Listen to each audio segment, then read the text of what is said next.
سڵاوتان لە ببینەرە عزیز و خۆشەویستەکان، خۆشحاڵم جارێکی دیکە لە بەرنامەی گفتوگۆ دێمەوە خزمەتان. خۆشەویستانم تەوەری ئەم جارەی بەرنامەکەمان ڕەوشی پرۆسەی پەروەردە لە هەرێمی کوردستان بە میوانداری هەرێک لە بەڕێزان بەرهەم مستەفا ئەندامی سکرتاریەتی یەکێتی مامۆستایانی کوردستان لە شاری هەولێریشەوە نەوزاد عومەر خدر جێگری سەرۆکی لقی هەولێری یەکێتی مامۆستایانی کوردستان. مامۆستا بەرهەم زۆر بەخێر بێی. زۆر سپاس بێ. خۆشحاڵم بە دیدارەکەتان. خۆشەویستانم دیارە لە ئێستادا میوانەکەی هەولێرمان ئامادەنی هەر کات ئامادە بوو گفتوگۆ لەگەڵ ئەویش دەست پێ دەکەین. مامۆستا بەرهەم زۆر سپاس بۆ ئامادەبوونتان سەرەتا لەو پرسیارەوە دەست پێ بکەین. ڕەوشی پەروەردە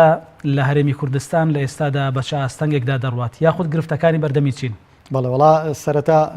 پێشوەی وەڵامی پرسیارەکە بەمەوە ڕێگەم بە سڵاو ڕێزم بۆ سەرجەم مامۆستایانی هەرێمی کوردستان بۆ خەڵکی خۆڕاگری کوردستان بنێرم بۆ بەتایبەتی بۆ مامۆستایانی شاری کەرکووک کە ئێستا لە دۆخێکی ناهەمواردان و دۆخی خوێنی کوردی لە دۆخێکدا کەمە ئامانجمانە خواست هیوایەتمانە خواست کە ئەم دۆخە بێتە دۆخێکە پێشکەوتوو بێت و مامۆستایان بتوانن بە لە قۆناغێکی زێڕینترە بتوانن پرۆسەی پەروەردە و زمانی کوردی برەو پێ بدەن و هەر دیارە پرۆسەی پەروەردەش بیرمان نەچێت دەرەنجام و دەرهاویشتەی ئەو سیاسەتەیەکە لە هەرێمی کوردستانە ئەگوزارێ. بۆیە هەر ڕێگە بەخۆمە دەم کە ئەوانە قەرزاربار بکەم یاخود ئەوانە لە بەردەم مێژوو خەڵکی کوردستانە قەرزاربار بکەم ئەوانەی کە خۆیان ناو نابوو ئەنجومەنی باڵای ڕێفراندووەم ئەوەی خۆی ناو نابوو ئەنجومەنی سیاسی کورد و ئەم بابەتانە و ئەو پەرلەمانتارانەی کە بەرپرسم لەم قسەی خۆمێکم کە وەکو بووکەڵا بردیانەوە پەرلەمانی کوردستان و دەنجیاندا بەم ڕیفراندومەوە ئەم ماڵوێرانیان تووشی ئەم خەڵکە کرد ئەوانە قەرزاری مێژوو بن و قەرزاری بەردەمی خەڵکی کوردستان بن و دڵنیام دوای 30 ساڵی تر ئەمانە لە پرۆگرامی خوێندنا ئەخوێندرێن و ئاماژە بە خیارەتەکانیان نەدرێ بەرامبەر بە خەڵکی کوردستان چونکە خەڵکی کوردستان درکی بەڕاستیەکان کردبوو و داوای دەکرد کە ئەم پرۆسەیە نەکرێت لە ئێستادا و پێمان وابوو ئەم پرۆسە زەرەر و زیانی بۆ خەڵکی کوردستانەیە. ئەوە بینیمان زیاد لە نیوەی خاچی کوردستانمان لە دەستدا. لێرەوە سڵاو ڕێزم هەیە بۆ پێشمەرگەکانی کوردستان کە ئەوانە شکویان نشکاوە شکویان هەر بەرزە ئەوانەی شکویان شکاوە ئەو سیاسیانە بوون کە ئەم خەڵکیان بەم ئاقارەگەیان. سەبارەت بە دۆخی پرۆسەی پەروەردە لە هەرێمی کوردستانە بەڕاستی هەر لەم کەناڵە بەڕێزەی ئێوە لە کەناڵەکانی ترەوە چەندە جار لیقامان ناوە قسەمان لەسەر ئەوە کردووە کە دۆخی پرۆسەی پەروەردە لە ڕووی کوالیتیەوە لە ئاسێکی نزمدایە ڕوبەڕووی قەیران بۆتەوە بەرپرسانی پەروەردە لە ئاست طموحی مامۆستایان و خەڵکی هەرێمی کوردستان و باوکو دایکانی خوێندکارانان نین و حکومەتی هەرێمی کوردستان هەمیشە بەرپرسانە ماماڵەی لەگەڵ ئەم پرسەدا کردووە. ئەمانەمان هەمیشە بە حکومەتی هەرێم وتووە لە دەرگاکانمانداوە سەردانی وەزارەتمان کردووە سەردانی ئەنجومەنی وەزیرانمان کردووە و لایانی بەرپرس قسەمان لەگەڵا کردوون بەڕاستی گوێیان نەداینێ هەتا بەم دۆخە گەیشتووە. بیرمان نەچێ پار ساڵی خوێندن لە ڕاستیدا ئەوە لەسەر ئاسی زانستی ئەمە خوێندن نەبوو کە لە هەرێمی کوردستانە گوزەرا ئەوە ژیان و گوزەرانی مامۆستا نەبوو کە تێیدا بوو. بەڕاستی ئەوەی هەستی بە لێپرسراوێتی کرد بە بەرپرسیارەتی کرد ئەوە مامۆستایانی هەرێمی کوردستان بوون بەبێ جیاوازی و بەسەرجەم دیارە بۆ چوونەکانەوە. بەڵام ئێستا قسەکە لەسەر ئەوەیە دۆخ و ژیانی مامۆستایان لەلایەک و پرۆسەی پەروەردە لەلایەک هەردووچیان بەرەو قەیران دەڕوا و ڕۆ هەڵدێر ئەڕوات. یعنی تۆ وەکو حکومەتی هەرێمی کوردستان باشە لە حکومەتی هەرێمی کوردستان لە کاتێکدا کە نەوت ئەبوو بە $7 و $8 ئەم چارەکە موچەی سەپاند بەسەر مامۆستایانە. ئێستا ئەم ساتەوەختەی کە ئێمە قسەمان تیا کرد و پێش ڕووداوەکەی 16 ئۆکتۆبەر نرخی نەوت چووە $57. ئەم حکومەتە بەڵگەم بۆ ئەوەی کە نابەرپرسانە مامەڵای کردووە ئاوڕی نەیەوە لە دۆخی ژیان و گوزەرانی مامۆستایان لە پرۆسەی پەروەردە بەسەرجەم کایە گرنگەکانیەوە. کەواتە دەتوانین بڵێن حکومەتی هەرێمی کوردستان ڕازگۆنە بۆ بەرامبەر بۆ بڵێنانەی کە لە ماوەی 3 ساڵی قەیرانی دروستکراوی هەرێمی کوردستاندا بە موچەخۆران بە فەرمانبەران بۆ مامۆستایانیدا بەوەی کە هەرکات دۆخی نەوت لە بازارەکاندا ڕۆ و هەڵکشان ڕۆیشت ئەوە دەستکاری لیستی موچەکانتان دەکەم. بێگومان بە تەشید ڕازگۆ نەبووە و بەڵگەشمان بۆ ئەوەیە کە پرۆسی پەروەردەی بەلاوە گرنگ نەبوو. بەڵگەیەکی تری زیندوو ئەوەیە کە زۆر مێژوەکەی زۆر دوور نییە 3 مانگ مامۆستانی نزیکەی 4 مانگ وەرزێکی خوێندن لەسەر شەقام بوو بەڵام ئەم دەسەڵاتە ئەلفێکی نەبوو بۆوتن مانای ئەوە نەبێ قسەی نەبێ بۆوتن قسەی هەیە بۆوتن بەڵام پرسەکەی بەلاوە گرنگ نەبوو. ئەوەندەی کە خەریکی نەوتزین و تاڵانکردنی وڵات بوو ئەوەندەی کە خەریکی پێگە و پۆستی خۆیان بوون ئەوە دەرەنجامەکەیمان بینی وەکو دەڵەن زاڵم زەواڵی هەیە ئەوە تا بینیمان ئەمانە کە هەل لە ئەساسا سیاسیکی فاشل بوون و نەیانتوانی وڵات بەڕێوە بەرن و زۆرجار لە بەرنامەکانی خۆمان تەشید لەوە ئەکەمانی ئەمانە پیاوی دەوڵەتداری نین ینی بەمانای کەلیمە کە بەکارهێننی سیفاتێکی دەوڵەتداریان تیان نییە ئەمانە دەسەڵاتێکی خۆسەپێنن چکە دوشتی جیاواز هەیە لە نێوان کاری دەوڵەتمەداری و لە نێوان دەسەڵاتێکی تەزویرچیا دوو بابەتی جیاوازن، یعنی گەرێکێک بە کودەداش بێتە سەر حکومخۆر پێوترێت دەسەڵات، بەڵام ئەمانەی ئێمە دەسەڵاتێکی تەزویرچین و تاڵانچین و نەیانتوانیەوە خزمەت بە خەڵکی خۆیان بکەن و لە شوێدا بەرژەوەندەکانی خۆیان کەوت پێێتە مەترسی ئەویان کردووە لەبەر پاراستنی بەرژەوەندەکانی خۆیان، بەڵام پرسێکی گرنگی وەکو پەروەردە نەمان بینی. زۆر باش مامۆستاکەواتە لە بەردەم گرفت و قەیرانەکانی پەروەردە لە هەرێمی کوردستان لە سەروی هەمویانەوە گرفتی موچە کە ئەوانە دەسەڵاتدار نین و تەزویرچین چێ بەرپرسە؟ خۆی لە ڕاستیدا بیرمان نەچێ ئەم دەسەڵاتە بەدیوێکا کە هەمیشە ینی لیقای مەکتەب سیاسەکانی ئەم هێزانەمان بینی لە کەناڵەکانە، هەتا جارێکیان باسی لەوە کردوتی خەڵکی هەرێمی کوردستان لێتان ناڕازیە ئەم کاری ئێوە یکەن نیگەرانن لێتان. ئەم مەکتەب سیاسیە بەڕێزا کە دەمڕاستی حیزبێکی شەوتی با دەنگمان نێنێ. بێژەرەکە لی پرسی ینی هەڕەشە ئەەکەی وتی نەخێر هەڕەشە ناکەم بەڵام خۆتوانین تەزویر بکەین، ینی ئەم تەزویرە بۆتە بەشێکی دانەبراوی ئەم هێزە سیاسیانە بە تایبەتی پارتی وێچێتی. ئەم دوو هێزە هەرچی ڕێگایە گرتوانەتە بەر بۆ مانەوەی خۆیان بە شێوەیەکی نایاسایی و ناشەرعی و پەرلەمان بە ئارەزوی خۆیان بەکارێنن، یاسا بە ئارەزوی خۆیان بەکارێنن، دەسەڵاتەکان لە ویست و مانەوەی شخصی خۆیانە بەکارێنن. ئەمە ئێمەی گیانۆ بەم ئاقارە بۆیە بەدەر لەوەی کە وەکو دەسەڵات خۆی بەرپرسە خەڵکی هەرێمی کوردستانی ژە ئەوەتە پەیامی هێزە دڵسۆزەکان خەڵکە دڵسۆزەکان تا ئێستا بە جوانی نەگەیشتووە یا ئەوەتە بەڕاستی ئەم دەسەڵاتیان قبوڵە. زۆر باشە مامۆستاجیان، دەمو لای بەڕێستان دەچمە شاری هەولێر و بەڕێز مامۆستانەوە زات عومەر جێگری سەرۆکی لقی هەولێری یەکێتی مامۆستانی کوردستان. مامۆستانەوە زات بەخێر بێ و ئەم کاتت باش.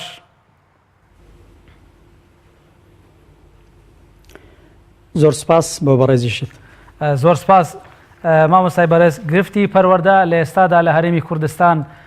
تەنها لە موچەدا کورد دەبێتەوە یاخود گرفتەکان هەمە جۆرەن بە نمونەی سیستەمی پەروەردە لە هەرێمی کوردستان، پرۆگرامەکانی خوێندن، گرفتی بینای قوتابخانەکان، گرفتی کەمی مامۆستا دەکرێت بە شێوەیەکی گشتی گرفتەکانی پەروەردە لە هەرێمی کوردستان بۆ ئێمە بۆ بینەران پۆلێم بکەی؟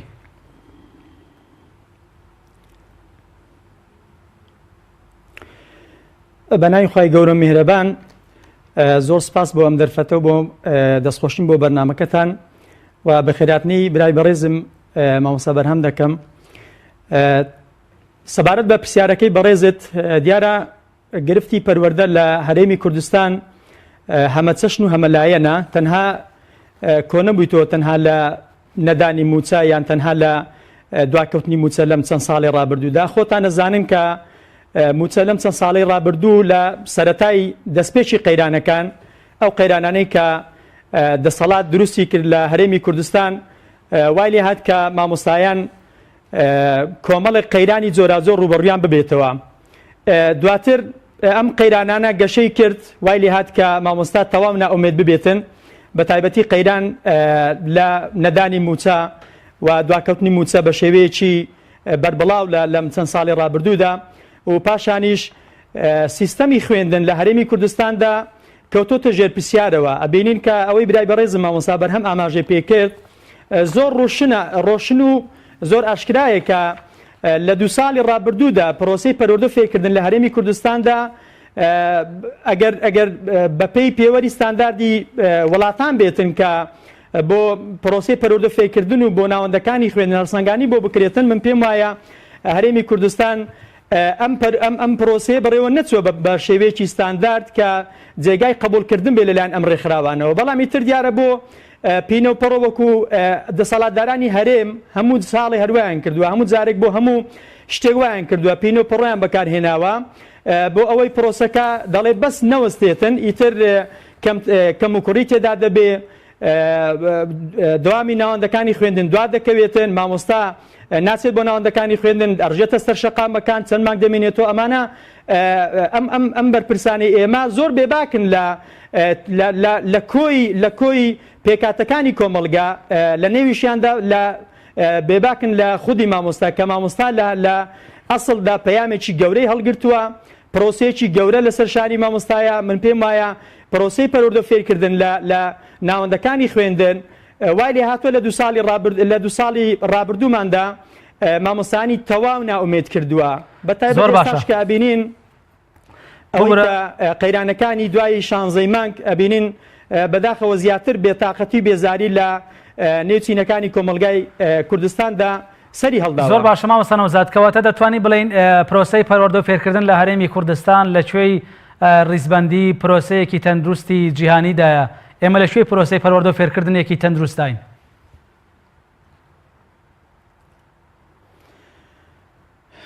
وەڵا کاک زانای بەڕێز من پێم وایە لە ئاستێکی زۆر نزمداین، ئاستی زانستی و معریفی لە ناوەندەکانی خوێندن، لە سەرجەم ناوەندەکانی خوێندن لە هەموو بە هەردوو دەڤەرەوە من پێم وایە لە ئاستێکی زۆر نزمدایە. ئەگەر دەسەڵاتدارانی هەرێم بە شێوەیەکی سادقانە و ڕازگۆیانە بێن پۆلێنی بکەن و تەقیم و هەڵسەنگاندنی بۆ بکرێتن، من پێم وایە شتێک نەماوە بە ناوی پرۆسەی پەروەردە فێرکردن لە ناوەندەکانی خوێندن، هەر لە قۆناغی باخچەی ساوایانەوە تا دەگاتە قۆناغی کۆلێژ و پەیمانگاکان. بۆیە من لێرەوە ڕای دەگەێنم کە ئەگەر لە دەسەڵاتدارانی هەرێم ئەگەر باچیان بە پرۆسەی پەروەردە فێرکردن هەیە، ئەبێ بە زووترین کات ئاورێکی جددی لە ناوەندەکانی خوێندن بدرێتەوە، ئاورێکی جددی لە خودی مامۆستا بدرێتەوە، چونکە مامۆستایان بەڕاستی ئازارێکی زۆریان چەشتووە، ناڕەحەتێکی زۆریان بینیوە و زۆر ئازار دراون. ئازارەکەشیان تەنها بەوە نەبووە بە نەدانی موچە. من پێم وایە شکۆی مامۆستا لەکەدار کراوە، پێم وایە شکۆی مامۆستا شکێنراوە لە ناوەندەکانی خوێندن. ئێستا وای لێ هاتووە کە قوتابی لە زۆرێک لە ناوەندەکانی خوێندن لە چەند ساڵی ڕابردوو بینیمان کە مامۆستا هێرشی دەکرێتە سەر، مامۆستا ئیهانە دەکرێتن، مامۆستا سوکایەتی پێ دەکرێتن. ئەمە بەڕاستی کۆمەڵێک شتن، کۆمەڵێک داتان پێمان دەڕێن کە بەڕاستی پرۆسەی پەروەردە فێرکردن لە ناوەندەکانی خوێندن لە هەرێمی کوردستاندا لە ئاستێکی زۆر خراپدایە. ساڵی ڕابردوو ئەگەر بەس ینی بگەڕێنەوە بۆ پرۆسەی پەروەردە فێرکردن لە ساڵی ڕابردوودا لە ساڵی 2015 ئەبینین بەڕاستی لە هەندێک دەڤەر دەتوانم بڵێم تەنها لە کۆی ئەو ڕێژە زۆرەی کە ساڵانە بۆ ماوەی خوێندن دانراوە لە ناوەندەکانی خوێندن، دەتوانم بڵێم لە هەندێک دەڤەر لە ئاسی سەداسی تێنەپەڕیوە، لە ڕێژەی سەداسی تێنەپەڕیوە خوێندن لە ناوەندەکانی خوێندن سەداسی ڕێژەی داوامی تێدا کراوە. لە هەندێک شوێنیشدا ئەوانیش هەروەکو پێویست نەبووە، بە تایبەتی ئەگەر ئەمە پۆلێنی بکەین لەو نێوەندەدا لە دەڤەری ئەم لاوە تا خۆتان بینیتان کاک زانا، یعنی لە دوایی تەوابوونی وەرزێکی تەواوی وەرزێکی ساڵ اینجا دەوام لە ناوەندەکانی خوێندن ناچاڵک دەستی پێ کردووە، زۆر بە شێوەیەکی سست بەڕێوە چووە. زۆر سپاس. دێمە لای بەڕێستان مامۆستا بەرهەم جارێکی دیکە دێمە لای بەڕێزت دەمەوێت باسی کاکڵەی کێشەکانی مامۆستایان بکەین بەلایانی بەرامبەرەوە لایانی بەرپرسەوە. لە ئێستادا چێ سەنتەرە بەنسبەت مامۆستایانەوە، بەنسبەت یەکێتی مامۆستایانی کوردستانەوە، بەنسبەت گرفتی مامۆستایانەوە، بەنسبەت وەڵامدانەوەی موچە و قوتی ماڵ و مناڵی مامۆستاوە. بەڵێ پرسیارێکی جوانە. دیارەوەی برای بەڕێزم مامۆستا نەوزاد باسی کرد، ئەوانە کۆمەڵی کێشەی پەروەردەین کە ساڵانە دووبارە ئابێتەوە و حکومەت هەوڵی چارەسەرکردنی نییە، ئەو بۆیە ماوەتەوە ینی وەکو خۆی ماوەتەوە. بەڵام ئێستا قسەی جدی ئێمە بۆ ئەم ساتەوەختە ینی کە ئەوەی کە پێوترێ بابەتێکی گەرم یاخود گەرما و گەرم ئەم پەیوەندی بەوەیە ئێمە لە دۆخێکی ئاوادا لە دوای 16 ئۆکتۆبەرەوە، لە دوای شکستی سیاسی کۆمەڵێ سیاسی نابەرپرسەوە کە بەسەر هەرێمی کوردستانە هاتووە، ئێمە وەزعمان بەرەو چۆ ئەڕوات، ژیان و گوزەرانی مامۆستا بەرەو چۆ ئەڕوات و پرۆسەی پەروەردە بە چۆ ئەڕوات و نەک هەر لە پەروەردەیە بخولێنەوە کۆی فەرمانبەران حاڵیان چی ئەبێت. ینی لە ڕاستیدا من ئێستا بڕوای تەواوم وایە کە پێویستە بە تایبەتی مامۆستایان و فەرمانبەرانی هەرێمی کوردستانی تر مخاطبەی حکومەتی هەرێمی کوردستان نەکەن. بۆ کاکە ینی تۆ لە ڕۆژێکە نزیکەی 800 بۆ 900 هزار بەرمیل نەوت تێناردووە، پارەکەی و دیزە بە دەرخۆ نەکردووە، کەس نەیزانیوە چی لێ هاتووە. ئێستا تۆ 200 هزار بەرمیل ئەنێری لە ڕۆژێکە. باشە ئایا تۆ لەو ساتەوەختەی کە ئەم پارە زۆر و زەوەندە خەیاڵیە دەهاتە دەستی حکومەتێکەوە، جگە لە داهاتی ناوخۆ بێگومان جگە لە داهاتی ناوخۆ، جگە لە خاڵە سنووریەکان کە ئێساش خەریکەوانان لێ دەسەندرێتەوە. باشە تۆ لەو ساتەوەختەدا نەوتوانی چارەکە موچەکەی من نەک چاک بێت و بە پاشەکەوتی موچە بچیتەوە لە کاتی خۆیدا بدەیت، تۆ نەوتوانی بەڵێنی هاندانەکەت وەکو خۆی بەریتە سەر.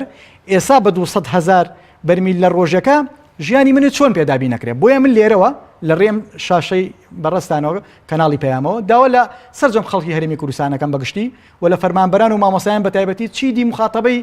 حکوومەتێکی شکست خواردوو نەکەن داوا لە شێ بکەن بۆ نمونە ئێستا ئێمە قسەکە ئێمە لەسەر ئەوەیە ئێمە هەموو شارەکان ئەنجومەنی محافەزان هەیە ئەم ئەنجومەنە بەرپرسن لە ئاست دەنجی خەڵکدا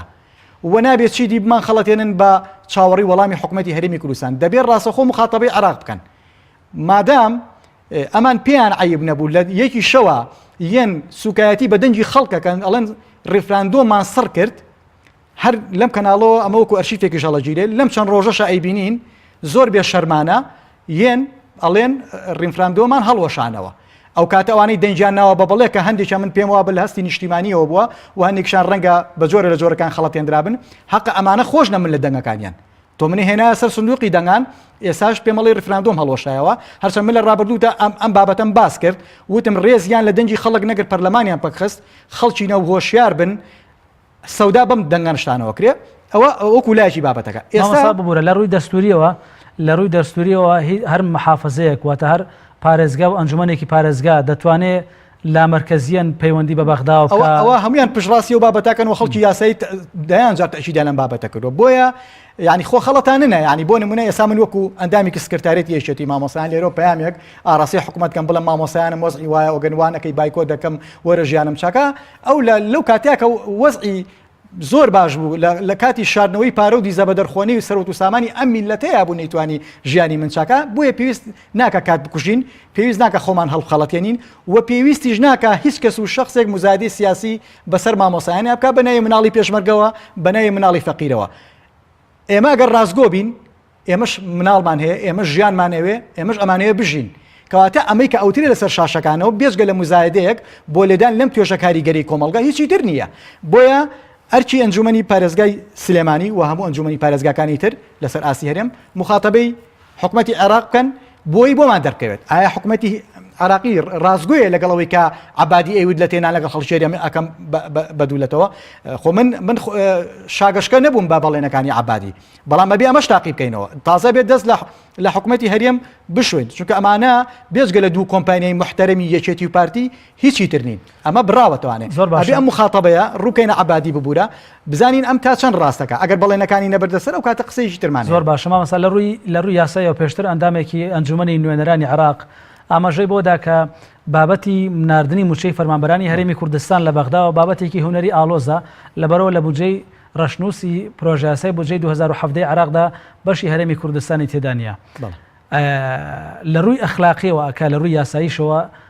بەغدا نەتوانێت بینێرێت لە ڕووی ئەخلاقیەوە ئەرکی عبادیەکە موچەی فەرمانبەرانی هەرێمی کوردستان بدات بۆ پێیکە زۆربەی نەوتەکەی خستۆتەوە ژێردەستی حکوومەتی ناوەند خۆی لە ڕووی ئەخلاقی و لە ڕووی چی ناو ئەنەی عبادی ملزەمە بۆی مادام داوای عراقێکی یەکگرتووەکە مادام داوای ئەوەکە بە پێی دەستور مامەڵاکە دەبێت بینێرە سەبارەت بۆ لە دوانێ و ئەندامی ئەنجومەنی نوێنەرانی عێراق ڕاستە ئێمە پشکی ئێمە لە 2017 دیاری نەکراوە لە 2010 دیاریکرا بەڵام بیرمان نەچێت حکوومەتی عێراق دەتوانێت لە ڕێگەی چەند سلفەیەکەوە موچەیەم چەند مانگە دابین بکات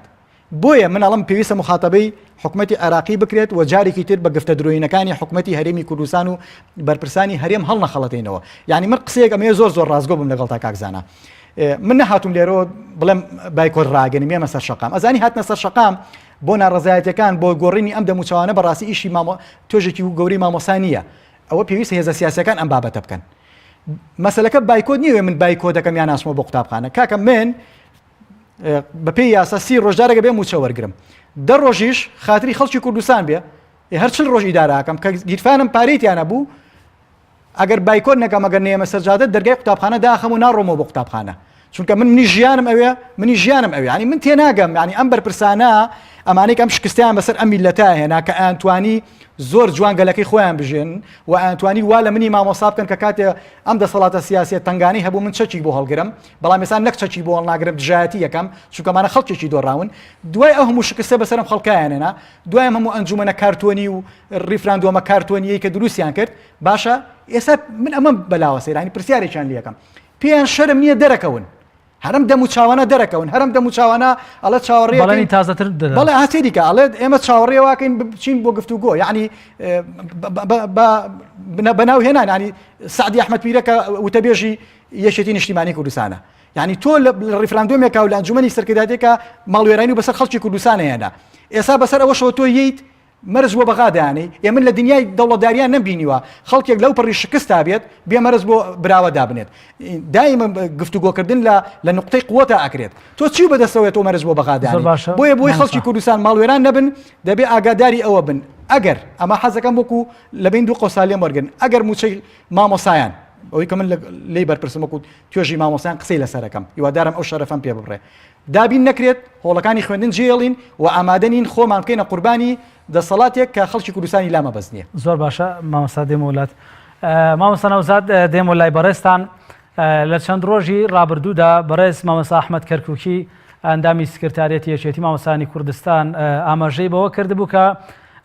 وەزارەتی دارایی یەکێتی مامۆستانی کوردستانی ئاگادار کردوەوە بەوەی کە بۆ ئەو چەند مانگەی ماوە لە ساڵی 2017 بەنیازی موچە مەبن ئەگەر حکوومەت لە توانایدا هەبێت ئەو چەند مانگە 2 مانگ قەرزارە و 2 مانگیش مانگی 11 و 12 کۆی دەکاتە 4 مانگ بتوانێت هاندانی مامۆستایاندا بەش بکات ئەوە شتێکی زۆرە کە بە مامۆستایانی بدات ئەم زانیاریانە تا چەندە بە ئێوە گەیشتووەوە ئێوە قسەتان چیە لەسەر ئەوەی کە وەزارەتی دارایی ئەو بەڵێنەی بە مامۆستایان داوە؟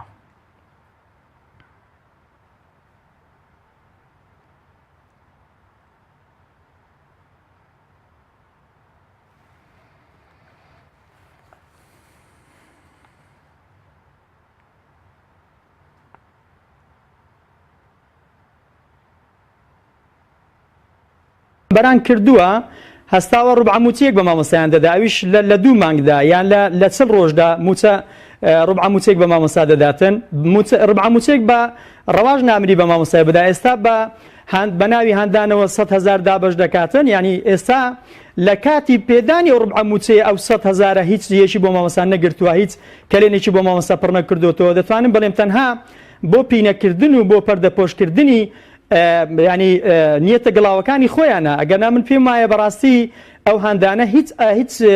ینی ئاوڕێکی جدی لە مامۆستایان ناداتەوە هیچ لە وەزعەکە ناگۆڕێتن بێ باری سەرشانی قورسی مامۆستایان کەم بکاتن ئەوە ئەسڵ ئاساسی نیە من پێم وایە شتێکی زۆر کەمە بەڵام ئێمە ئێستا ئەوەی کە برای بەڕێزم مامۆستا بەرهەم ئاماژەی پێکرد یعنی ئێستا ئێمە کەوتوینە دۆڕیانێک لە ئێستادا من لەو دوێنێ لە پۆستێکی فەیسبووکیش دام بەزاند بۆ یعنی باسم لەوە کرد گوتم ئایا ئێستا لە دوایی ڕووداوەکانی 16 مانگەوە کە زیاتر لە 150 خاچی کوردستانمان لەدەستدا بەهۆی سیاسەتە خراپەکانی دەسەڵاتدارانی هەرێمەوە ئەوە فەرموو یعنی ئەو هەموو بینەنەوتە لەدەست کورد ڕۆیشتووە و هەروەها ئەو داهاتە زۆرەی هەیبوو کە لە خاڵە سنووریەکان دەسی دەکەوت لە مەتاڕەکان دەسی دەکەوت لە ناوخۆ دەسی دەکەوت ئێستا ئەوە دەتانم بڵێن ڕوبعێکی لەدەستماوە یان نەماوە ئایا لەو هەموو داهاتە زۆرەی کە لە دەستی بە حکوومەت هێرم تەنها ڕوبعموچێک و چارێگە موچێکی بە مامۆستا دەدا ئێستا لە ئێستادا کە ئەوەشی لەدەست نماوە ئەم هەمووی لەدەست ڕۆیشتووە کە تۆ حکوومەتی ناوەندی ئێستا چێ بەرپرسە لە پێدانی موچەی مامۆستایان و فەرمانبەران چێ دەتوانی ئاور لە مامۆستایان بداتەوە چێ دەتوانی مژدە بە مامۆستایان بداتن کە لە چەند ڕۆژی داهاتوودا مامۆستایان مانجێک تێدەپەڕێتن بەسەر دابشکردنی موچە خۆت دەزانی لە کاتی پێدانی ڕوبعموچێکیشدا مامۆستایان نیان دەتوانی ئەو ڕوبعموچێ ئەو چارەگە موچێ بەشی دەتانم بڵێم تەنها نیو مانجی مامۆستای کردووە 15 ڕۆژی مامۆستای کردووە مامۆستا لە 15 ڕۆژەکەی تردا بە قەرز و قۆڵ یان بە ئیش و کارێکی دیکە ناچار بۆ کار و کەسابەتێکیکە لەگەڵ بکاتن بۆ ئەوەی بگاتەوە سەری مانگە ڕوبعموچەکەی وەربگری ئێستا و مانجێک تێدەپەڕێتن نە حکوومەتی هەرێم دێ باسی ئەوەی بکاتن کە وادەیەک دیاری بکاتن موچە بە مامۆستایان و فەرمانبەران بداتن ناوەکو خۆشان ئاگادارن حکوومەتی ناوەندی ئامادەیە لە ئێستادا لەو کات و ساتە یعنی لەو کات و ساتە پشێویەدا ئێستا بێتن لەو ئاڵۆزەدا بێ موچەی مامۆستایان دابش بکات چونکە هیچ ڕوئیایەک نییە ئێستانێکە کە باز لەوەش دەکرێتن حکوومەتی ناوەندی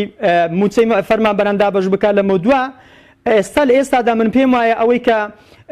ئەو ئەندام پەرلەمانە بەڕێزانی لە بەغداشن ئێستانێکە باز لەوە دەکەن لە ڕووی هونەری و فەنیەوە من پێم وایە ئاڵۆزێکی زۆر هەیە چونکە دەبێت لێرە ئەو لیستەی کە لە هەرێم هەیە لەگەر ئەو لیستەی کە لە بەغدا هەیە پێم وایە زۆر جیاوازە دەبێت تەدقیق و وربینێکی زۆری تێدا بکرێت من پێم وایە کاتێکی زۆری دەوێتن ئیلا دەبێت چارەسەری ئەوە چی بێتن حکوومەتی هەرێم بێ ئەو پارە زۆرەی چەند ساڵە بە شێوەیەکی زۆر ستەمکارانە لە فەرمانبەرانی زەوت کردووە ئەو داهاتە زۆرەی کە هەیبووە ئەو هەموو نەوتەی کە فرۆشتوێتی ئێستا ناتوانێتن لەگەر ئەو قەیرانی کە ئێستا دروست بە لەوسان ڕۆژە لە هەفتەیەکدا نەتوانێت موچەدا بەش بکاتن باشە چی پێ دەگوترێمە چۆن پێ دەگوترێ حکومەتی هەرێم چ حکومەتێکە بە ئێستانێکە بە دە ڕۆژ بڕوخێتن نەتوانی موچەی فەرمانبەران و مامۆستایان دابەش بکە یعنی بەلایانی کەم دەبووە ئێستا لەو وەزعە لەو بارودۆخە ئالۆزەدا کە مامۆستایان و فەرمانبەران و بە شێوەیەکی گشتی هەموو خەڵکی هەرێمی کوردستان لە دۆخێکی زۆر ناتەندروست و لە حاڵەتێکی زۆر نەفسیدا ژیان بەسەر دەبا ئێستا دەبایە حکومەتی هەرێم بە هەر شێوەیەک بی بە قەرز و خۆڵیش بێتن دەبێ بێ ئێستا مژدەیەک بداتن بە مامۆستایان و فەرمانبەران بڵێ ئێمە لە چەند ڕۆژی داهاتوودا موچەی فەرمانبەران و مامۆستایان دابەش دەکەین. زۆر باشە مامۆستا نەوزاد بە پێی کە حکومەت ئەوەندە بێپلان و بێبەرنامە بۆ نەیتوانیوە. زۆر باشە بە پێی کە ئێمە ئێستا لە چەقی گرفتەکانی نێوان مامۆستا و وەڵام نەدانەوەی حکومەتی هەرێمی کوردستان داین بە سیستەمی پاشەکەوتکردنی زۆرەملەی موچەوە ئاماژەت بۆدا کە چارەسەر لە ئێستادا بریتێ لەوەی حکومەت ئەو پارە زۆرانەی کە بە نامەشروع دەستی کەوتووە یاخود ئەو حزبانەی کە لەسەر حسابی حکومەت دەوڵەمەند بوون و ئێستا لە دەسەڵاتدان ئەو پارانیان دەرخەن و بژێوی هاوڵاتیانی هەرێمی کوردستانی پێباشکەن. من نامەوێت لە جیاتی حکومەتەوە وەڵام دەمەوە بەڵام بە دڵنیاییەوە حکومەتی هەرێمی کوردستان ئەوە ناکە هەروەک لە ڕابردوو نەیکردووە و چارەسەریش بە بڕوای بەڕێستان کە گرفتێک هەیە لە تەدقیقکردنی موچەی فەرمانبەرانی هەرێمی کوردستان لەلایەن بەغداوە پێم وابێ ئەوەش لانی کەم تاماوەیەک دوا دەکەوێت چارەسەر ئەوەیە کە مامۆستا بایکۆتی هۆڵەکانی خوێندن بکات یاخود بە خەڵی خاڵیەوە بڕوات بۆ هۆڵەکانی خوێندن و کێشەی مامۆستا و موچەخۆران بەو شێوەیە بە هەڵپەسێراوی لە نێوان فەرمانبەران و حکومەتی هەرێمدا ئاو بمێنێتەوە. وەڵام من پێم وایە کاک زانا دەبێ بەر لە هەموو شتێک دەبێ فشاری ناوخۆی دەست پێ بکات. فشارە ناوخۆیەکانیش ئەوەیە کە لەمە دوان نەک تەنها مامۆستایان من پێم وایە یعنی ئەگەر چینی مامۆستایان بە تەنیا جیا بکەینەوە لەگەر چینی هەموو فەرمانبەران ڕاستە مامۆستایان توێژێکی زۆر کاریگەرن لەناو کۆمەلگا دەتوانن کاریگەریی گەورە دروستکەن ڕقەمێکی گەورەنا کاریگەریی گەورە لەسەر دەسەڵاتدارانی ئەم هەرێمە دروست بکەن لەسەر لایانی پەیوەندیدار دروست بکەن بەڵام ئەوەی کە تاقی کراوە لە ساڵانی ڕابردوو بینیمان مامۆستایان بۆ ماوەی 2 مانگ و 3 مانگ ڕژانە سەرشەقا بوو نەچوونە ناوەندەکانی خوێندن بایکۆتی تەواویان دەست پێ کرد بەڵام حکومەت لەو کاتەدا کە ئەم قەیرانەش دروست نەبوو ئەم ئاڵۆزیش دروست نەبوو ئەم شەڕ و یعنی بڵێن ئەم هەموو شەڕی ئاڵۆزیە کە لە نێوان حکومەتی هەرێم و لەگەر حکومەتی بەغدا دروست بوو ئەوەش لە ئارادا نەبوو بەڵام حکومەت زۆر بێباکانە وەڵامی مامۆستایانی دایەوە ئامادە نەبوو بە هیچ شێوەیەک گوێ لە مامۆستایان بگرێتن ئامادە نەبوو تەنها دابنیشێتن بیر لەوە بکاتەوە کە بۆ ماوەی ئەگەر چەند مانگێکیش بیتنیان تەنها بۆ ماوەی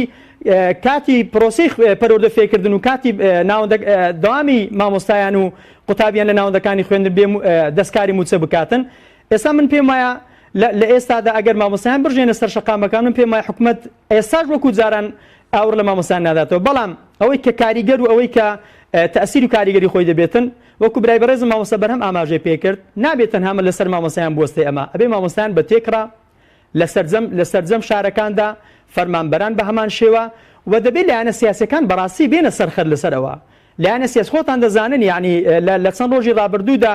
چەند لایەنێکی سیاسی توانی ویانە فشار دروست بکەن بە هەڵۆشانەوەی حکومەتی ئەو حکومەتە شکست خواردەی کە لە چەند ساڵی ڕابردوودا نەیتوانیوە حکومەتداری بکاتن بەڕاستی بێ فشارەکان لەلایەن ئەو سیاسیانەوە دەست پێ بکاتن خەڵک هان بدرێتن بۆی کە فشارێکی گەورە لەسەر حکومەتە دروست بکرێتن بەلایانی کەم حکومەت ناچار بکرێتن یان خۆی هەڵوەشێنیتەوە یان دەبێ حکومەت ناسار بکرێتن بە هەر شێوەیەک بیتن دەبێ ئاورێکی جددی لە مامۆستایان و فەرمانبەران بداتەوە قەیرانەی کە ئەمڕۆ مامۆستایان هەیتی ئەم بێموچەی ئەمڕۆ مامۆستایان تێی کەوتووە دەبێت چارەسەر بکرێتن. زۆر سپاس مامۆستا بەرهەم ببوورە دێمە لای بەڕێستان هەروەک مامۆستا نەوزاد ئاماژەی پێدا ئەرکی لایەنە سیاسیەکانە دۆخی سیاسی هەرێمی کوردستان بگۆڕن بەڵام لە نێوانیاندا چینەکان دەتوانن چالاکی ئەنجام بدەن بە بڕوای بەڕێستان لە ئێستادا چالاکی جۆرا و جۆر و فشاری مەدەنی و بایکۆت بێ خۆپشاندان بێت پێکهێنانی حکوومەتی ڕزگاری نیشتیمانی خێراتر ناکات بەوەی کە لە ناوخۆدا تا دەنگەکانی ناڕەزایی بڵندتر بن ئەوەندە فشارەکان لەسەر ئەو دەستە و تاقمەی کە چەندین ساڵە هەرێمی کوردستان بەرەو کەناری نائارام دەبن خێراتر ناکات بێگومان خۆی لە ڕاستیدا بابەتێک هەیە یعنی ئێستا بۆ نمونەوەی کە پێوترێ حکوومەتی ڕزگاری نیشتیمانی یا حکوومەتێکی کاتی قسەکە با لەسەر ئەوە بکەین ینی ئێمە ئەگەر باز لە خۆپشاندان و گربوونەوە و فشارەکرێت لە چی بکەین لەم دەسەڵاتە بڕیاریاوە ئەڵێ بەس من ئەزانم تاڵانی بکەم ئەزانم دزی بکەم ئەزانم ڕۆژنامەنووس بکوژم ئەزانم دەستبەرم بۆ موچەی بنەڕەتیەکەەوە ئەم شتانە ئازانن ئەو زمانە نازانن و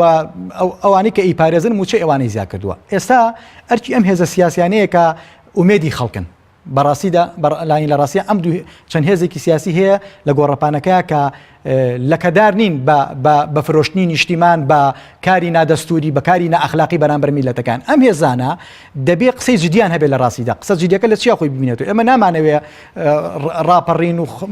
ڕووبدات و ماڵوێرانی بۆ خەڵک بێ ئەمانەوێت ئەم دەموچاوانەی کە 26 ساڵە سیاسەتی ئەم وڵاتە بەڕێوە دەبن کە بێگومان سیاسەتێکی شکست خواردوانێ بگۆڕدرێن یعنی تۆ ناکرێت بێنێ وەفت شاندێک ئامادەکەی بینێری بۆ بەغا هەمان ئەم دەموچاوانە بن کە نیوەی کوردستانیان بە دۆڕانن ناوە بەڕاستی خۆ ناکرێ ئەمە ناکرێ من جارێکی تر وەکو یەکێتی مامۆسایانی کوردستان و کۆندامێکی سکرتاریەت بچم لەگەڵ ئەم ستافە کۆنەیە دابنیشم بڵێم حاڵی من چییە وەزعی من چۆنێم نابێ من داواکاری لەمانەکەم ئەمانە خۆیان فاشیلن خۆیان شکستیان هێناوە خەڵک چۆن نەچێت لەگەڵ شکست خواردوانیشە ئەرکی ئەم هێزە سیاسیانەوە بە پاڵپشت بە بەو خەڵکە ڕازگۆیی کە وەکو ڕۆشنبیر و نخبەیە دیارن ئەوەیە کە پاڵپشتی ئەم هێزە سیاسیانە بکەن ئەم دەموچاوانە لا بچن حکومەتێکی کاتی ناوی هەرچی ناوێشی ئەنێ من مشکلەم ناو نییە ئەم حکومەتە هەستێ بە دانوستان لەگەڵ بەغدادا ئەم حکومەتە ڕووی ڕاستەقینەی بەغامان بۆ دەربخە ئایا بەغداد بەڕاستی دوژمنایەتی خەڵکی کوردستان نەکات ئایا بەڕاستی لە چوارچەوەی دەسوورە مامەڵەمان لەگەڵاکە خۆ ڕەنگەویش ڕاست نەکەوانە ئەبێ ئەمانەمان بۆ دەرکەوێت بێ ئەم هێزە بچێ لەگەڵ بەغدادا دابنیشە چکە بمانەوێت نەمانەوێت ئەمڕۆ یاسبەی بەغا ئەبێ لەگەڵ کووردا دابنیشێت بەڵام مشکلەی سەرێکی خەڵکی بۆ خەڵکێکی وەکو مامۆسا فەرمانبەران خەڵکێک لەسەر شەقام ئەوەیە چێن ئەوانەی ئەچن دانیشن ئەگەر ئەمانن دانیشن ئێستا ئەو بێنەوە دەست بشۆ جارێکی تر پندەکە ئەڵیانی جارێکی ترمانە وامان لێدەن تووشی کارەساتێکی ترمانەکەنەوە بۆیە قسەی ئێمە بێ لەسەر ئەوە یەکەم خاڵ ئەوەی ئەم دەموچاوانە بگۆڕدرێن یعنی ئومێدی خەڵکی کوردستان کاکزانە لە ڕاستیە پەرلەمانی کوردستان بوو بینیمان پەرلەمانی کوردستان لە ڕابردووە بە کودەدایە پەکخراو و ئەو هێزەی کە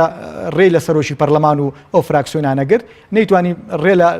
لە حەشدی شعبی بگرێت بەداخەوە کە من حەشدی شعبی وەکو هێزێکی کارەکانی وەکو هێزێکی وحشیانە سەیرەکەم و دڵخۆش نیم بەو کارانی ئەنجامیان بەڵکو ئەوە بێزاری منە لەم دەسەڵاتەی خۆم کە ڕەخنەی لێ دەگرم ئەنجینا هەرگیز پێم خۆش نییە کە بیستی خاچی کوردستان داگیر بکرێ نەتوانی بەر بم هێزە بگرن باشە پەرلەمان جارێکی تر بە کوتەدا کارا کرایە هەمانە زەین بۆچی کارا کرایەوە 2 ساڵە تۆ بۆ کاراو نەکردەوە ئەم هێزە سیاسیانەی کە بە کودەتا پەرلەمانیان کارا کردەوە منافەسەیان بوو لە ڕاگەیاندنەکان خاڵی سەرەکییان ئەگە بیرمان بێ لە کارنامەکانە جەنابی شت وەکو ڕاگەیاندن کارە ڕەنگە بزانیت لابردنی پاشەکەوتی موچێت ئیدعا یەکێتی شەڕیە کرد یەکگرتو لە دەمی ئێسانەوانەیە پارتی لە دەمی ئێسانەوە شەڕ بوو لەسەر ئەم بابەتە کەچی لە ماوەی کاراکردنەوەی پەرلەمان بە کودەتا 2 خاڵمان بینی یەکیان درێژکردنەوەی تەمەنی خۆی بوو خاڵێکی تریشان شەرعیەتدان بوو بۆ ریفراندۆمی بووە ماڵوێرانی خەڵکی کوردستان ئەمە کارەکەی ئەم بەڕێزانە بوو کە ئیدعایانە کرد ئێمە مزادیانە کرد هەنوو ئێمە پاشەکەوتی موچە چاکەین لێرە شابی ئەمەلێکی تر ڕووی کردە خەڵکی کوردستان بۆ ینی چارەسەر ئەوە نەبوو تۆ تەمەنی پەرلەمان درێژکەیتەوە زۆر باش چارەسەر ئەوە بوو هەڵبژاردنێکی بێگەر بکرێ جارێکی تر ئومێد بیتەوە بە خەڵکی کوردستان جارێکی تر ژیان بیتەوە بە منی مامۆسا ئەگەر بەو دۆخە بێت ژیانمان ڕوو لە وێرانیە پەروەردە ڕوو لە وێرانیە سێکتەرەکانی وڵات سەرجەمیان ڕوو لە شکستە زۆر باش مامۆستا باس لە داواکاریەکان بکەین لە حکوومەتی ناوەندی لە ڕێ ئەو لینکەوە کە پێیوترێ پارێزگا ئێوە وەک یەکێتی مامۆستانی کوردستان چی هەوڵێکتان داوە بەوەی کە ئەنجومەنی پارێزگای سلێمانی بێتە سەرخەت و ڕاستەوخۆ پەیوەندی لەگەڵ بەغدا بکات و داوای ئیستحقاقی مافی دانیشتوانی سنووری پارێزگای سلێمانی لێ بکات یەک کێشە هەیە لە قسەی بەرپرسەکانە هەمیشە بە شەرمنی قساکەن ئێتر بەرپرسی ڕێکخراوەیی سیاسی ئەمێ من نامێ شەرمنانە قسەکەم دۆخی یەکێتی مامۆسایانی کوردستان هەمان دۆخی پەرلەمانی کوردستانە چۆن کۆمەڵە خۆیان بە پارێزەری ئەم دەسەڵاتە شکستوار دۆزن و کۆمەڵێکی ژەڵن نەخێر ئەمە ناحەقیە ئەم تەجروبێ لە ناو یەکێتی مامۆسایانیشە دووبارە بۆ تۆ یەکێتی مامۆسایانی کوردستان ئەگەر بیێ مخاتەبەی ئەنجومەنی پارێزگاکان بکە دەبێت لە کۆبوونەوەیەکی سکرتارێت یاخود دەسەڵاتی باڵاتری هەیە ئەنجومەنی تەنفیزی ئەم کارە بکە بەڵام نایکە ولا ڕابردوو شابینیمان من خۆم ئەندامێکی سکرتارێتی ئەو ڕێکخراوم تا ئێستا هیچ هەوڵێکی لەو جۆرە نیە ئەوەی هەش بێ لەسەر ئاستی شخصیە بۆ نایکە بۆ نمونە داخوازی بۆ یەکێتی مامۆستایانی کوردستان زمان حاڵ یاخود تاکە ڕێکخراوی فەرمی سەرجەم مامۆستایانی کوردستان پەرلەمانتارێکیش بۆچی ناکات مەترسیەکان چییە لەسەر پەرلەمانتارێکیش هەڵبژێراوی خەڵک بوو بەڵام دیفاعی لە داخستنی پەرلەمان کرد مبەڕیری بۆ هێنا ئەویش مبەڕیری خۆی هەیە ینی ڕەنگە بە بەرنامەیەک و دوان باز نەکرێت بۆیە وەکو ئاستی شەخص لەسەر من وەکو خۆم نامێکی کراوم نار بۆ 5 ئەندامی ئەنجومەنی پارێزگای سلێمان نامەکراوەکەم لە ڕێڕاگەنەکانەوە پەخش کرداوام لە ئەنجومەنی پارێزگای سلێمانی کردووە ئەڵەمەوە حاڵ و گوزەرانی ئێمەیە ئەوە کەرکووکی خۆشەویستیان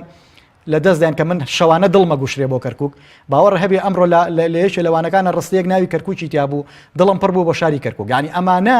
ویان لێمە کردووە ینی ئیحساسمان بۆ هیچ سیاسێکی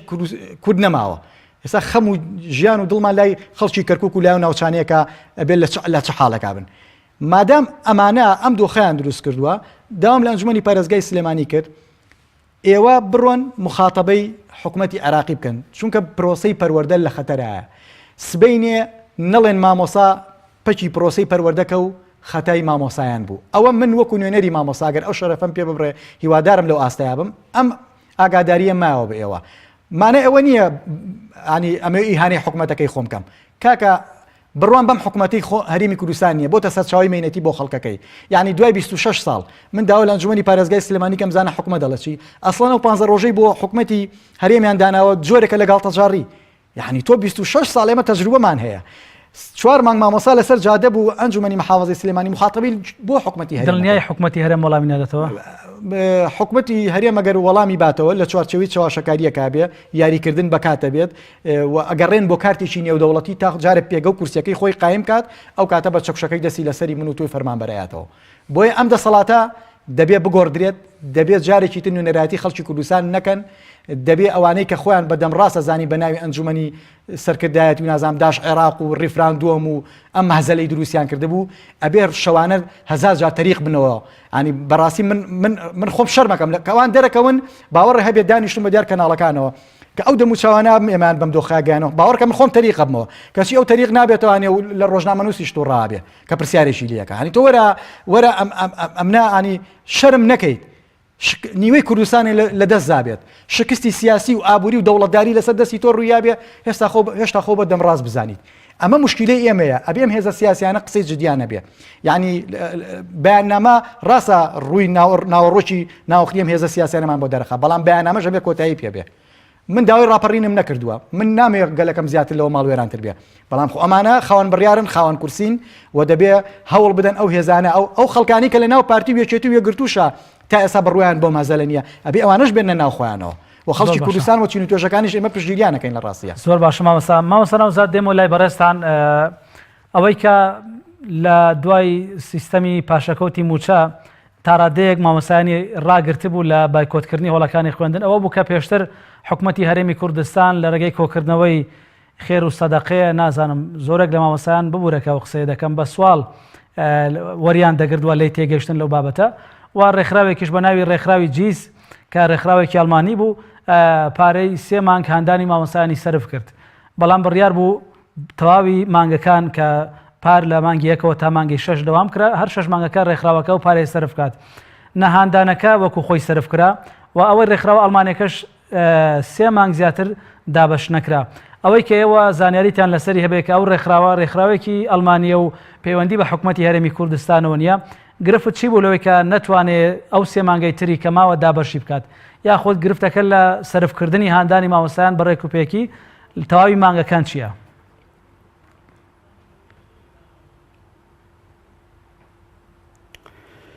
وەڵا کاک زانەی بەڕێز سەبارەت بەو یعنی ئەوەی من لە پرسیارەکەی پێشتریش وەڵامەکەم دایەوە یعنی هەم هاندانەکە هەم ئەوی ئەو منەظەمەی کە جەنابەت باسی لێوە دەکەی لە ساڵی ڕابردوودا وەکو هاوکاری بەسەر مامۆسایانی دابەش کردووە من پێم ئەمە چارەسەری ئەو دۆخەی مامۆسایان ناکات چارەسەری ئەو قەیرانە زۆرەی مامۆسایان ناکە لە ئێستادا یعنی ئەمە تەنها وەکو بەنجێکە لی دەدرێت و بۆ ماوەی چەند ڕۆژێکە و یان سەرمانجێکە و کۆتایی پێدێتن یعنی ئەوەشیان نازانم تر یعنی من زانیاریم لەسەرەوە نیە بۆچی کۆتایی پێهات من پێم وایە ئەوەی کە ئەو منەظەمەیە کە دابەشی کرد تەنها مەبلەغێک پارە بوو هێنابووی یعنی بە شێوەندەی کردووە ئیتر نازانم ئایا ئەوەش هەر یعنی بە شێوەیەک لە شێوەکان ڕەنگە بە شێوەیەک لە شێوەکان گەندەڵی تێدا کرابێتن چونکە بینیمان لە ساڵی ڕابردوو هەندێک دەڤەر لەگەر هەندێک دەڤەری دیکە جیاوازی تێدا هەبوو لە دابەشکردنی ئەو پارەی کە ئەو منەظەمەی دابەشی دەکرد یعنی ئەوەش خۆی لە خۆیدا نیشانەی پرسیار لەسەر ئەم ڕێکخراوە دادەنێتن و لەسەر ئەم دەسەڵاتەی هەرێمی کوردستان دادەنێتن بۆ هەندانەکەش بە هەمان شێوە من لە سەرەتایی دابەشکردنی پارەی هەندانەکە من گوتم ڕامگەیان لە کەناڵەکانی ڕاگەیاندن و بە مامۆستایانی بەڕێزیش کە ڕۆژانە پەیوەندیان پێوە دەکردن پێم گوتم کاکە بەخوای ئەوەی کە دانراوە ئەو دەهاندانە لەوە زیاتر نییە کە لە ساڵی پێشتر دەکات یعنی پارنا پێدات بۆ وەزارەتی سەحەت دانرا ئەویش بۆ تەنها بۆی کە بۆ ماوەی چەند سەرمانجێک بەسەر فەرمانبەرانی تەندروستی دابشکرا و دوایی کۆتایی پێهات ئەوەی مامۆستایانیش بە هەمان شێوەیە یعنی دەبینی تەماشا دەکەین ئێستا قەیرانەکان قوڵتر بووینەوە باس لەو هەندانە دەکرێتن بۆی کە زەخت و فشارەکان لەسەر خۆیان کەمکەنەوە ئەگەنا من پێم وایە بەڕاستی ئەمە هیچ گۆڕانکارێک لە بارودۆخەکە ناکەیتن ئەوەی تریشان کە گرنگە من باسی لێ بکەم کاک زانەوەی بەڕێز یعنی بەڕاستی ئێستا مامۆستایان لە دۆخێکی زۆر سەختدا دەژین مامۆستایان لە حاڵەتێکی دەرونی زۆر سەختدا دەژین پێم وایە ئەگەر بارودۆخ بەم شێوێ بڕواتن ڕەنگە ناوەندەکانی خوێندن بە یەکجار ئەو جارە کۆتایی پێبێتن و خوێندن لە ناوەندەکانی خوێندن کۆتایی پێبێ بۆچی لەبەرەوەی ئێستا تازە سەرەتای ساڵە تازە لە مانجی یەکەم داوامان دەست پێ کردووە ئەگەر ئێستا حکومەت نەتوانیتن مژدە بە مامۆستایان بداتن و موچەی فەرمان بەنان و موچەی مامۆستایان ماگانە دابینی نەکاتن من پێم وایە داوامی خوێندن و پرۆسەی پەرۆدە خوێندن لە ئێستاوە پەچی دەکەوێتن خۆ ئەگەر تەماشا بکەینی پرۆسەی پەرۆدە فێرکردن لە ناوەندەکانی خوێندن لە هەرێمی کوردستان لە زۆرێک لە شوێنەکان ئێستا پەچی کەوتووە کاک زانای بەڕێز یعنی ئەوە بۆ زانیاری بەڕێزتان خۆتان ئاگادارن ئەو گۆڕانکاریانەی لەو چەند ڕۆژێ ڕابردوودا کۆمەڵێک دەڤەر هەیە کە کەوتۆتە بەردەستی سوپای عێراقی لە شێوەی شەنگار لە شێوەی مەخمور لە مەسەلەن بۆ نمونە لە دووس خورماتوو بە هەمان شێوە لە پردێ بە هەمان شێوە لە کەرکوچیش ئەو شوێنانە ئێستا دەوام بە شێوەیەک لە شێوەکان پەچی کەوتووە یعنی پرۆسەی پەرۆدە فێرکردن لەو شوێنانە پرۆسەی خوێندن وەستاوە زۆر باشە نیوەی خاکەکەت لە دەستدا نیوەی پرۆسەی پەرۆدە فێرکردن پەچی کەوتووە زۆر باشە ئاماژەت بۆدا کە ئەوەی ئەو ڕێکخراوانە ئەمڕۆ ببورە ئەوەی ڕێکخراوە ئەڵمانیەکە یاخود هاندانەکە دابەشی کردووە ئاماژەت بۆدا لە ئاست بژێوی ژیانی مامۆستا و ماڵ و مناڵەکەیدانی شتێکی ڕەمزیە پێداویستی مامۆستا شکۆی مامۆستا زۆر لەوە زیاترەکە مانگانە بە 100,000 دینار بەسەر بکرێتەوە بە بڕوای بەڕێستان لە ئێستادا کە مامۆستا بەرهەمیش ئاماژەی پێدا حکوومەتی هەرێمی کوردستان بەرپرس نییە خۆی بە بەرپرس نازانێ وەڵام ناداتەوە توانای چارەسەرکردنی ئەو گرفتانەی نییە بایکۆتکردنی هۆڵەکانی خوێندن چارەسەرە یاخود مامۆستا لەو نێوەندەدا پەنا بۆ چێ بەرێت دەوام بکات یاخود بایکۆت بکە یا ڕێگە چارەی دیکە دەرچەی دیکە لەو نێوەندەدا چییە بەتایبەت کە چەند ڕۆژێکی کەمی ماوە بۆ مانگی 11 ئەو وادەی کە پێشتر بەشێک لە مامۆستایانی ناڕازی ئاماژیان پێدا کە بایکۆتی سەرتاسەری تێدا ڕادەگەێنن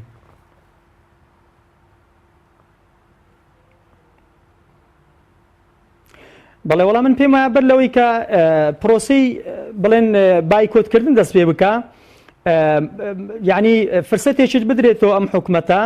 یان ئەوە تەیە دەبێ بەڕاستی فشارەکان زیاد بکرێن فرسەتێکیان پێ بدرێت لە زووترین کات لەگەر لایانی پەیوەندیدار دابنیشین بۆی بتۆ بە تایبەتی من پێم وایە ئێستا لە ئەستۆی یەکێتی مامۆستایانە لە ئەستۆی مەکتەبی سکرتاریەتە لە زووترین کات بێت پەیوەندی لەگەر دەسەڵاتداران بەستی ئەوەی کە هەرچەندە خەڵک متمانی پێیان نماوە حکوومەتەکە تەواو شلۆق بووە لە دوای 16 ئۆکتۆبەرەوە بەڵام لە ئێستاشدا ئەگەر چارەسەرێک بدۆزینەوە بۆ ئەوە لە زووترین کات لەگەر حکومەتدا بنیشن دڵنیایی وەربگرن ئایا حکومەت دەتوانێت سەراحەت حکومەت قسەی خۆی بکاتن ئایا دەتوانێت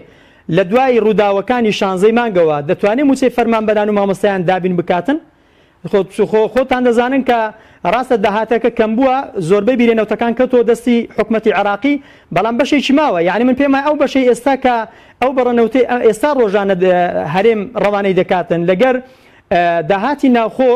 من پێم وایە ئەگەر حکومەت بە شێوەیەکی عادیلانە و دادپەروەرانە دابەشی بکە پێم وایە بەشی ئەو ڕوبع موچەی دەکاتن کە مامۆستایان مانگانە پێی دەدرێت زۆر سپاس من دڵنیا بەشیان دەکاتن ئەمە یەک کاک زانای خاڵێکی تر خاڵی دوم لەوەی چارەسەر ئەگەر بێت و هەر ئاو بمێنێتەوە یاخود لەم دۆخە ئێستادا تاکە چارەسەر هەنابردنە یاخود پەیوەندیکردنە بە بەغداوە بۆ مامەڵەکردن لەگەڵ لامەرکەزێتی پارێزگاکان بۆ هەستان بە بەرپرسیارەتی ئەخلاقی بەرامبەر بە موچەخۆرانی هەرێمی کوردستان. بەڵام لەو حاڵەتەدا پێشبینی ناکەی کە بەغداش وەڵامێکی نەرێنی هەبێ بۆ پێیکە ئێمە لە هەر حاڵێکدا داوا لە بەغدا بکەین لەوانەیە وەکو دۆڕاوی جەنگ سیرمان بکات بە تاکید هەر بەو شێوەیەشە. لەبەرەوە پێشتر بە جۆرێک لە جۆرەکان بە شێوەی پارانەوە لە هەرمی کوردستان هاتوونەتە پێش، بەڵام بینیمان کە ئەو سەرکەشیە ڕوویدا. ئێستاش دوای شکستەکان وەکو پەندە کوردێکە بڕۆیە ماڵە گەورەکە و داوای بەشی خۆت بکەیت. پێدوا حکوومەتی عراقی چۆن مامەڵە لەگەڵ ئەو کەیسە دەکات تا 2010؟ بێگومان ئەمە سیاسەتەوە ململانێشی تایە و شکستی تیا برنەوەی تیا، ینی لە ڕاستیدا ئەمەندەی حکوومەتی هەرێم داوای دانیشتنەکە باوەڕ هەبێت لە منی داوای کردانی خۆم بەزین پێێتەوە منە داواکات. ئەمە قسەکە لەسەرەوەیە کاکە ئەمان لە نقطەی زوعفا داوای دانوستانەکەن. بە هەر حاڵ کە تۆ لە نقطەی زوعفا داواکەی ئەبێ بە کۆمەڵ ینی کۆمەڵێ پرەنسیپ هەبێ کاری لەسەر بکەی بۆی پێگەی کورد لانی کەم لە ڕووی نێودەوڵەتیەوە لە ڕووی ئیقلیمیەوە لە ڕووی لۆکاڵیەوەی کە پێ دێتە عراق بیجێڕیتەوە. ئەمان هێشتا ئێمە نازانی شوێن ئەم ڕابەرایەتیەکەن. هێشتا خەڵکێک هەیە لە ڕاستیدا حکوومەتی هەرێم بەدەم ڕاست ئەزانێ. هێشتا خەڵکێک هەیە بە مامۆسا ئەڵێ بێت دەوام بکەیت. ئەزانی ئەم جۆرە لە قسەکردنە زۆر کارەساتی، ینی تۆ بە منەڵی دەوام کە بە بێ پارە باشە لە پێناوی دەسەڵاتی یەکێتی پارتی بەم ملهوڕی خۆیان بمێننەوە. ئەخۆی کاک نەوزاد باسیەکە کاکە ئێمە پێش 16 ئۆکتۆبر بە مانگونیە پێش 16 ئۆکتۆبر سەردانی سەفین زەیمان کرد و تەبێژی حکومەت کە بەحساب ئەندامی لیژنەی ڕوبەڕووبوونەوەی قەیرانەکانە کە من پێم وایە دروستکەری قەیرانەکانە نەمان سەردانمان کرد. وتمان کاکە ئەمە حاڵ و مەسەلەیە، ئەمە نرخی نەوتە، کەی نیازتانە ژیان و گوزەرانی ئێمە چاک بکەن. وتی با نرخی نەوت بەرز بێتەوە و ئەگەر نرخی نەوت دا نەبەزێت و ڕێمان لێ نەگیرێت و بەردەوام بێت بیرێکی لەکەینەوە. باش ئێستا پرسیارە جدیەکە ئەوەیە، ئێستا تۆ ڕۆژانە 200,000 بەرمیلە نێری کەواتە ئانیەوەی کە کاک نەوزاد باسیەکات سوپاس یەکەم لە ڕووی دڵسۆزیەوە. بەڵام ئێمە بچین لە مفۆزا لەگەڵ چیا بکەین، ینی خەڵکێک خۆیە پاڕێتەوە لە بەغا. یعنی لە ڕاستیدا من بم لە جێ عەبادی داوای وەسڵی و کورسیانە شەکەم کە لەسەری دانیشتون. کاکەمانە وڵاتیان تاڵان کرد، ئەمانە دزی دنیایان کردووە، ئەمانە ینی لانی کەم ئێستا ئەبێ سوپاسگوزاری خۆی گەورە بکەن کەم خەڵکە بەربارانیان ناکە. یعنی ئەبوایە ئێستا بە شوێنەیی وڵاتیان جێ بهێشتایە و وەکو ئەڵەن سەریلوتی خۆیان ڕەش کردایە. بەڵام تا ئێستا بەرۆکمان بەرنایان، ئەمانە بەرۆکمان بەرنایان، ینی هەرەڵێ منم پاڵەوان، هەرەڵە منم قسەکەر، خۆی بەشتە زانێت. جا ئەبێ ئێمە خەڵکی کوردستان جارێکی تر ڕێگە نین و ئەنیستا تۆ چەک لەمانە بسێنەرەوان هەر مناڵەوەکە ڕاویانە کاکە. خۆ ئەمانە بۆ هێزی پێشمەرگە ناکەن بەیەک بۆ پاراستنی خۆیانە، وەکو هێزی پێشمەرگەش ناکەن بەیەک هێزەکە یەشێتیەوە نیە بەناوی یەشێتیەوە بێ. ئەمە هێزی سینە، ئەمە هێزی سادە، ئەمە هێزی جیمە، دوایە کەونە تەخوینی یەک. ئەمە مشکیلەکەی ئێمە، ینی خەڵکێک هەیە موچەی پێشمەرگەیە دێتە پاسەوانی باخ و فێلەکانی خۆیانی پێەکەن. ئەم دەسەڵاتە ناکرێت جارێکی تر کاک نەوزاد یا من بڕوان بەوە هەبێ بچین دانیشتینەوە لەگەڵیا. ئەرچی ئەم هێزە دڵسۆزانەیە ئێمە چی بکەین؟ کاکەم من داوا لە مامۆسایان ناکەم بایکۆتکەن، داواش ناکەم بێنە سەر شەقام، بەس ئەڵێم مامۆسایانی بەڕێز ئەگەر تۆ گیرفانت یا بڕۆ داوام کە کاکە بەبێ پارە داوام ناکرێت. خۆ من ئەگەر هیچم پێ نەکرێ ئەوەی کە خەڵکێک وشەی بایکۆت ئیزعاجە، خەڵکێک هاتنە سەر شەقام ئیزعاجە ببوورە ئەڕۆمە ماڵەوە دانیشتم و داوام ناکەم ئەگەر دۆخەکەم ئاوا بێ. بەڕێز مامۆستا بەرهەم مستەفا ئەندامی سکرتارەتی یەکێتی مامۆستانی کوردستان و هەروەها زۆر بەڕێز مامۆستا نەوزاد عومەر خدر جێگری سەرۆقی لقی هەولێری یەکێتی مامۆستانی کوردستان کە سەبارەت بە ڕەوشی پرۆسەی پەروەردە لە هەرێمی کوردستان لەگەڵمان بوون. زۆر سپاس بۆ بینەرانی ئازیز و خۆشەویستیش. تاو کاتە بە دیار بەرنامە کۆ دانیشتن. بەخوای گەورەتان دەسپێرم تا دیدار.